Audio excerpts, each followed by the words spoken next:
Could it be that the constant push for speed for the next big tech thing, Hmm. maybe that isn't the only way, or even the best way to build a thriving future? Hmm.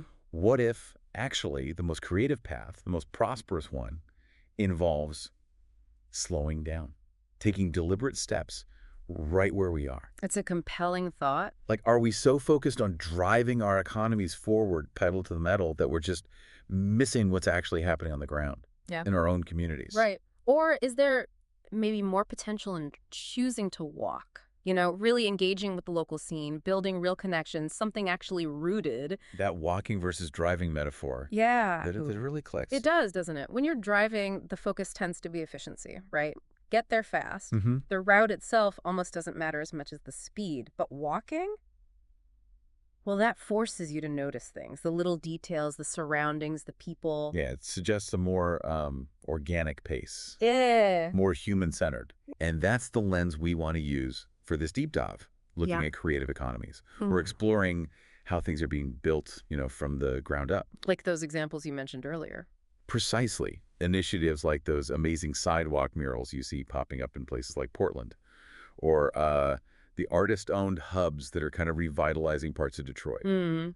And these aren't coming from corporate boardrooms, right? No, not at all. They're community-driven, street-level stuff. And what's really important there, I think, for listeners is that these examples, they're more than just nice art projects. I No. mean, the visible results are great, obviously, but they point towards something bigger, a potential shift in how we even think about building economic value. Questioning the status quo. Yeah, questioning if that purely profit-driven model is, the most sustainable or even the most equitable way, and exploring if maybe a more local, community-focused approach could yield something richer, something more lasting. Okay, so let's dig into that driving idea a bit more. If we're always chasing rapid growth, maximizing profit above everything, Hmm. what are the downsides? What gets overlooked or maybe damaged? Well, when speed and the bottom line are the main goals, it's almost inevitable that you overlook social costs. Environmental costs, too. Mm. Decisions get made based purely on immediate financial return, right? Without maybe thinking through the long-term hit on the community or the local environment. Like a factory choosing a cheaper process that pollutes a river Hmm. because the immediate saving looks good on paper. Exactly, that kind of short-term thinking. The long-term consequences for the people living there are kind of externalized. It connects a bit with that idea from Naomi Klein's work, doesn't it? That maybe these systems driven by relentless growth are just fundamentally, well, broken, Mhm. and that we need big shifts and maybe mass movements to really challenge that status quo. Mm. It feels like that driving approach might be hitting a limit. Absolutely. That feeling of dissatisfaction, that sense that the current way isn't really working for everyone, that creates space, fertile ground for different ideas. Uh-huh. And that's exactly where this walking idea becomes so, well, interesting. Okay, so let's metaphorically lace up our walking shoes then. How does this walking approach actually look in the real world, in economic development? What are the practical signs of this slower, more community-centered way? I think the core of it is this emphasis on organic growth, rooted in what's already there, local assets, local needs. So not imposing some template from outside. Exactly. It's about nurturing things that bubble up from within the community itself. Think about those Portland murals again. Okay. Often they start small. Local artists, residents, people who want to make their neighborhood feel better, build a sense of place, maybe even draw some foot traffic to local shops in a genuine way. It's a very different feel than, say, a city council just commissioning some huge, maybe impersonal public art piece. Totally different dynamic. And those artist-owned hubs in Detroit, how do they fit the walking picture? They really embody that same principle, I think. Local ownership, self-determination. Right. Artists are taking control of their own spaces, creating places to collaborate, building their own networks and markets. Instead of just being dependent on, outside galleries or big institutions. Exactly. It's about creating a kind of sustainable ecosystem where artists can actually thrive and contribute directly back to their local community, Mm. building something solid, Yeah. with real ground beneath it. Yeah, real ground. I like that. Now, here's a word that keeps coming up when we look at these ground-level creative economies. Co-ownership. What's the big deal about shared ownership? Why does it seem to foster this longer-term commitment? Co-ownership, fundamentally, it shifts the power. It really Oh, does. so? Well, when people or the community as a whole have a direct stake in something, an enterprise, a project, Hmm. they're just far more likely to be invested, literally and figuratively. Uh-huh. In its long-term success. Exactly. It builds this sense of shared responsibility. It encourages collaboration because the benefits aren't just flowing out to some distant shareholder or owner. They're shared among the people involved. Well, it changes the relationship Mhm. from just transactional to something more mutual. Yeah, based on shared purpose, mutual benefit. It's a powerful shift. And this idea seems really tied to something called circular investment. Hmm. Can you unpack that a bit? How do these local initiatives keep value circulating within the community? Circular investment is basically about creating local feedback loops, keeping things local. Okay. Imagine a community-supported agriculture program, a CSA. Residents buy shares in a local farm. Right, I know those. So their money, their investment, helps the farmer grow the food, which then comes back to the shareholders. Hmm. The money stays local, supports the farmer, feeds the community. So the wealth generated doesn't just leak out. Precisely. It stays and strengthens the community. And you can apply that model lots of ways. Local energy projects, community-owned shops that hire locally, source locally. The key is keeping that value circulating. That reminds me of that phrase from, I think it was Beautiful Trouble. Enable, don't command. Hmm. It feels like circular investment is a practical way to enable that local ownership and direction rather than having solutions dictated from the top down. That's a great connection. It's exactly that. Creating the conditions for local things to flourish, giving them the support they need, but also the autonomy to develop in ways that make sense for their specific community, their values.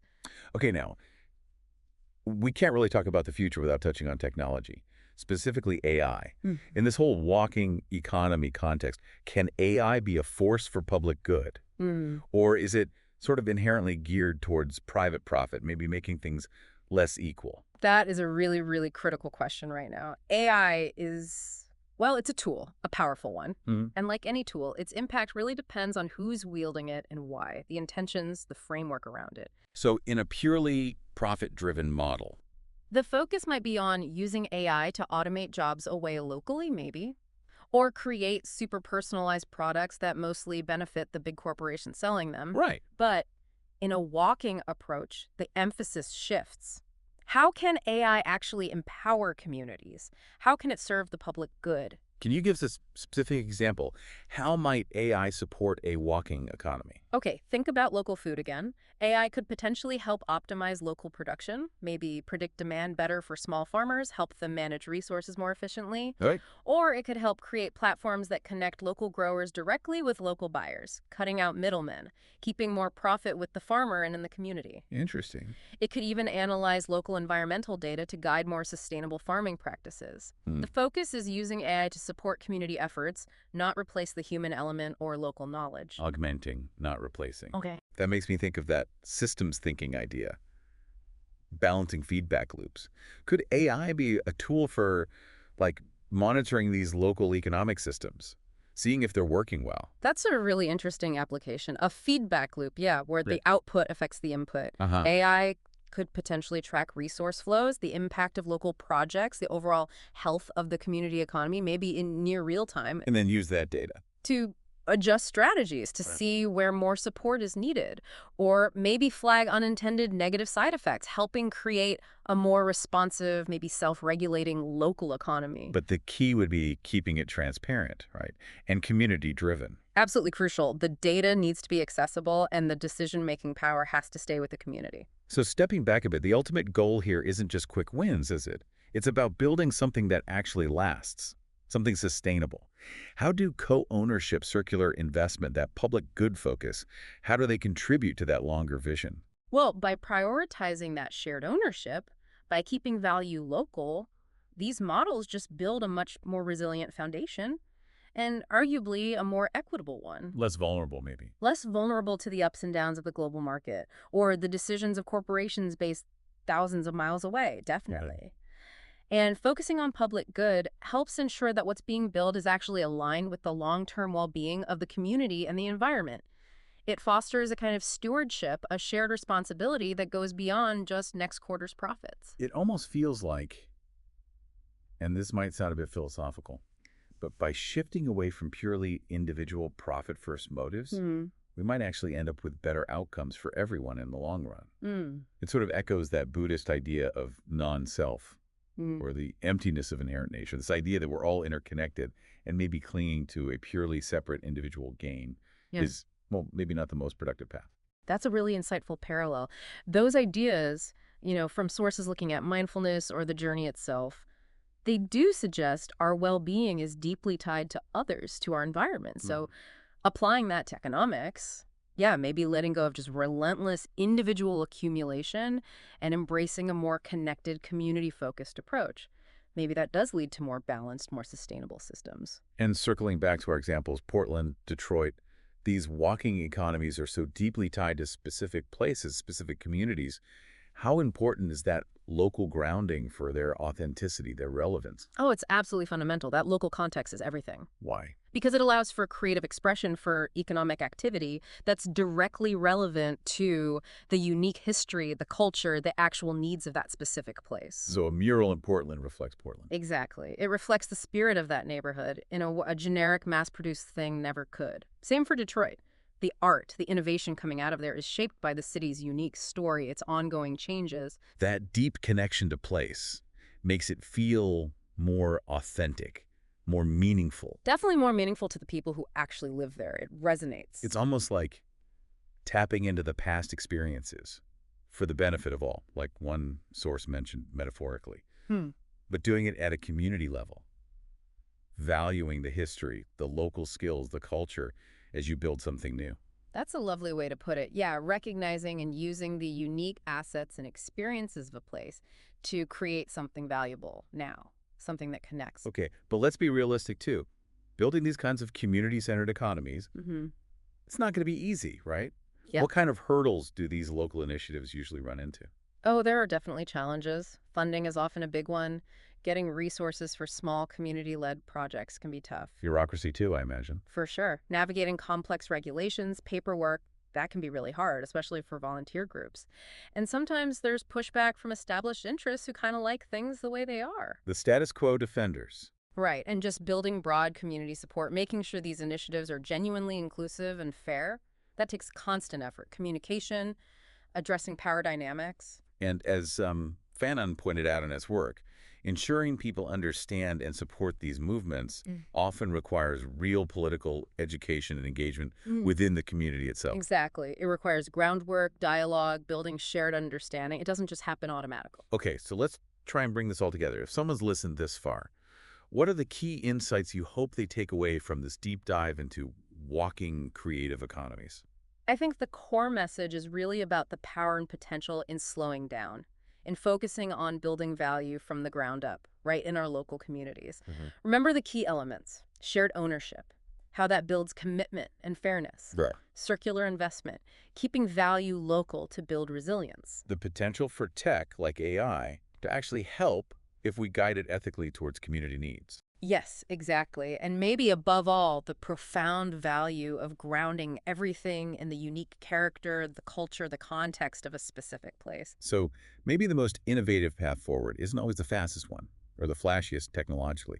Maybe it's the one that involves taking smaller, more deliberate steps together at that community level. Precisely. It's about recognizing that incredible creative economic potential that's often right under our noses in our own neighborhoods if we just choose to, well, walk together and pay attention. And on that note, here's a final thought for you, our listener, to maybe mull over. What are the unique strengths, the hidden creative energies in your own community? What kinds of sidewalk murals or artist-owned hubs or whatever they might look like where you or what could take root? And maybe what small deliberate step could you take to help something like that flourish?